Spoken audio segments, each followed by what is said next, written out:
Greetings to you all in the name of our Lord and Savior Jesus Christ. Welcome to Story Saturday. It's another story with you all. Let's get started. Once there was a ship which was sailing on a sea, and suddenly the storm arose, and the ship could not sail any further. And further to a disaster, it all broke up. So the people floating around, they tried themselves to keep alive, but they couldn't. But one man survived. And that one man was so unconscious and he was left on a seashore. And then after a little while he regained his strength and he saw that he's on an island very alone. So being a solo man, he walked about, checked for his people.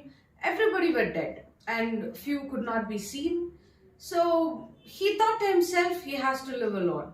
So he just went, knelt down one side, and he started praying, Lord, give me some help, give me some help.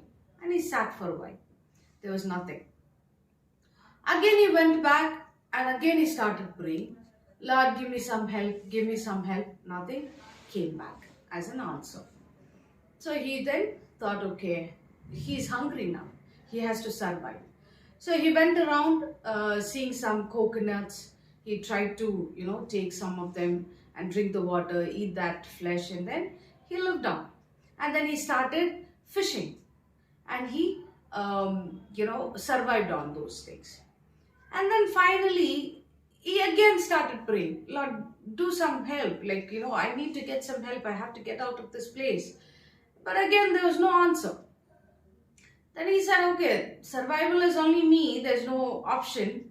So I have to do it. And finally, he found a few scrap pieces there and the broken ship that was there. So he took all those things, collected everything, and he started building a shelter for himself in the island.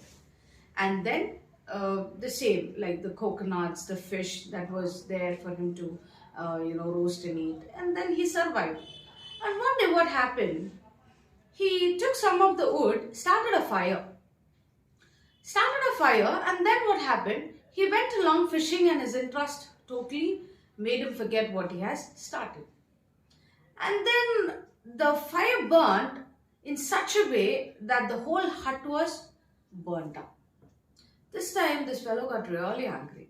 He said, God, why are you doing this to me? I asked you for help. I'm a solo person here, so strangely, caught up with this situation. And then I'm crying out to you. You're not answering. Now that I went ahead and I built a shelter for myself, now this is all gone. Now I have no hope.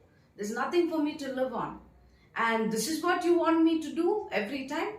And he was so totally, disheartened that he left the place and he went aside and sat. After a little while, he fell asleep. So he slept nicely. And after the situation, he could see a few people making some noises. And then he got up from the sleep and then he's looking around and seeing all the people gathered there, whistling and screaming, someone saying, come on, go ahead and do this, do that. He could see for himself there is a boat. It's not a dream and real. And he was so excited. Looking at it, he was like, okay, somebody has come to rescue me. He got into the ship and then he sailed across. So he was very curious. He went to the captain and said, Captain, how did you know that I'm here? So the captain said, you sent us a signal as a fire, so we are here. He said, what fire? And he said, some fire that you had sent out so that we could see. So the man was a little confused. He said, I did not send you any fire. I did not signal you with any of it. So the captain said, I was clearly given a sign that there was a huge fire in this place. And then we thought that someone would be here on the island. So let's check on it.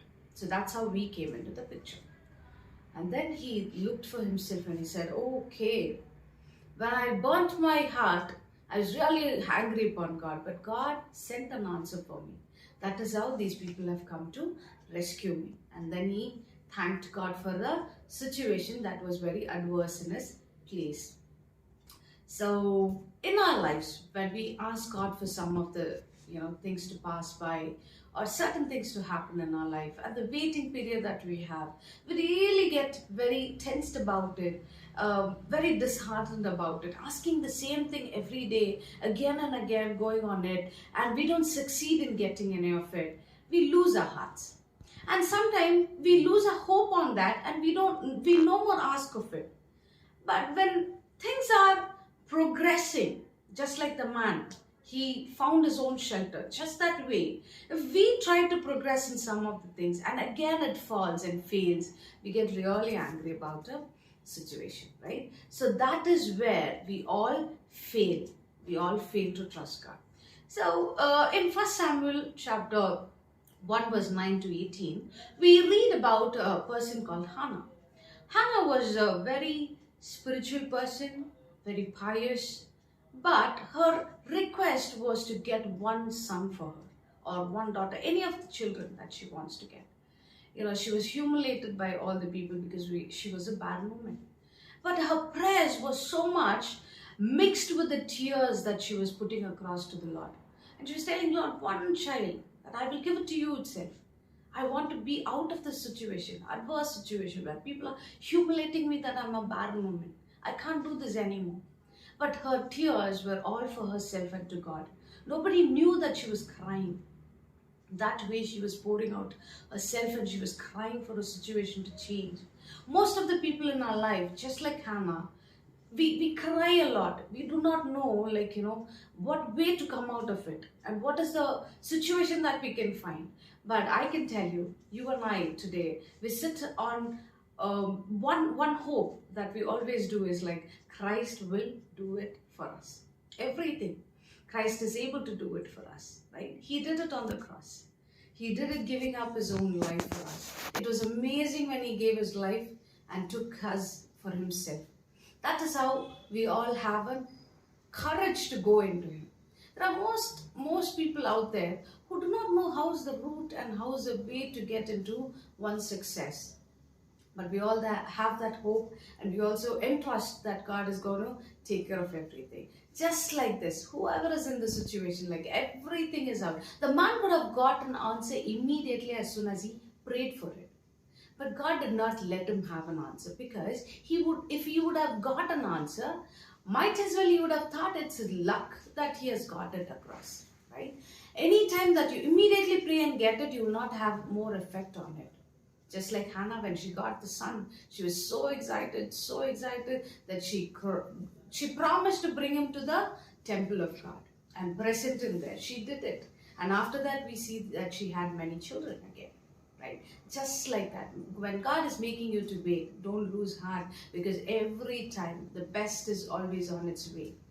The end of the tunnel, you have your light coming up, shining brightly for your life.